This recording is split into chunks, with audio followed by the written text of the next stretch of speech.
EURUSD Simple Trading Tips for Beginner Traders. On September 18th, US Session Back Forecast EURUSD Simple Trading Tips for Beginner Traders. On September 18th, US Session Trade Review and Advice for Trading the Premium article will be available in 000018.09.202519 p.m. The Premium article will be available in 000018.09.202519 p.m. Trade Review and Advice for Trading the Euro. The price test at 1.1805 occurred when the MACD indicator had just begun moving upward from the zero mark, confirming the correct entry point for buying the euro, especially after yesterday's Fed decision. As a result, the pair gained more than 45 points. Despite the absence of important Eurozone statistics, demand for the euro returned.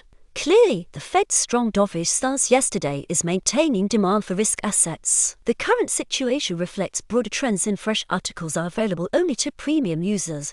Read analytics in early access. Getting information first, get best MetaTrader indicators, profitable expert advisors.